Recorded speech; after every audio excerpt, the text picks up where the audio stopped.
Vous écoutez Europe 1, il est 11h30, le journal de la santé avec Elisabeth Assayag. Jonah Lomu, la légende du rugby, est mort à 40 ans. Il était en attente d'une greffe de rein. Plus de 15 000 personnes sont toujours dans l'attente d'une greffe aujourd'hui. Un chocolat qui pourrait remplacer les vertus de certains médicaments est sur le point d'être commercialisé aux États-Unis.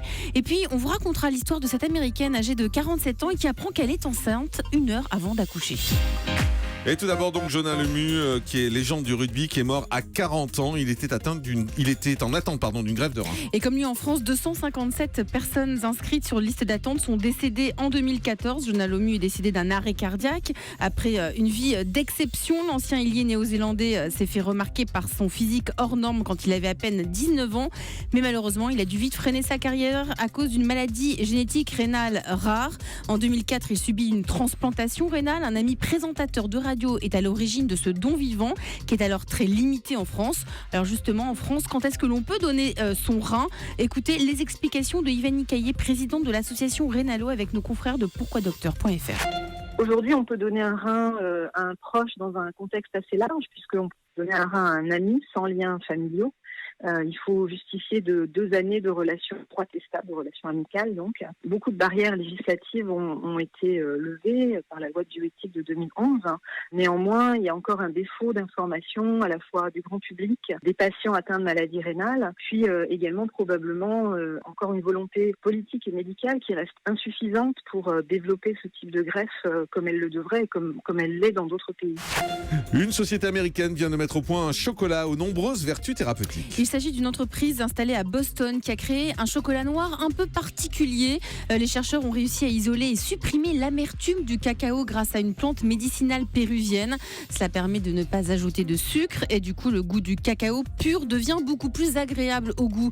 Dans la conception de ce chocolat, ils ont réduit les matières grasses de 35%. Le résultat est très satisfaisant puisque l'on se retrouve avec un chocolat noir pur, tout à fait mangeable. Pour rappel, le chocolat noir à partir de 65% est bon pour la santé, ce qui n'est pas toujours le cas avec du chocolat au lait et encore moins avec du chocolat blanc qui n'est composé que de beurre de cacao et de sucre. Une Américaine âgée de 47 ans apprend qu'elle est enceinte 1 heure avant d'accoucher. Cette femme qui s'appelle Judy Brown n'avait jamais eu d'enfant. Elle souffrait de douleurs au ventre et s'est donc rendue aux urgences d'un hôpital dans le Massachusetts accompagnée de son mari. Arrivée aux urgences, elle apprend qu'elle est enceinte et qu'elle est sur le point d'accoucher. L'idée d'être enceinte ne lui avait jamais effleuré l'esprit. Elle raconte qu'elle avait pris un peu de poids. Elle pensait que c'était peut-être des symptômes de préménopause.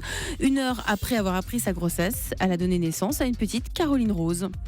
Et c'est très mignon comme prénom en plus. Aux États-Unis, les laboratoires publics renoncent à l'utilisation des chimpanzés. Les chimpanzés ne serviront plus à la recherche gouvernementale aux États-Unis et les 50 derniers représentants de l'espèce encore captifs vont être mis à la retraite dans un sanctuaire, ont annoncé les autorités de santé américaines. Pourtant, les chimpanzés sont les animaux les plus proches de l'homme puisqu'ils ont 98% de gènes communs. Depuis 2013, aucune nouvelle demande de recherche à partir de chimpanzés n'avait été approuvée. En France, les recherches avec les chimpanzés sont très contrôlées et très restreintes.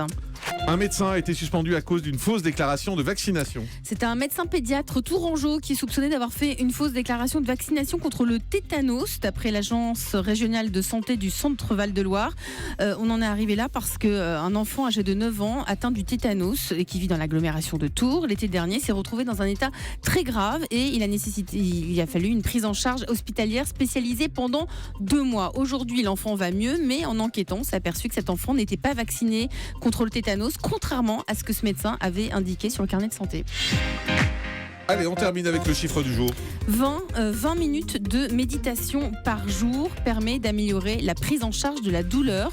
C'est The Journal of Neuroscience qui montre que les participants qui pratiquent de la méditation rapportent un soulagement de leur douleur plus grand qu'avec des médicaments placebo. Et encore plus intéressant, quand on observe le résultat des méditations sur une IRM, on voit que la méditation active des zones cérébrales différentes que les médicaments placebo.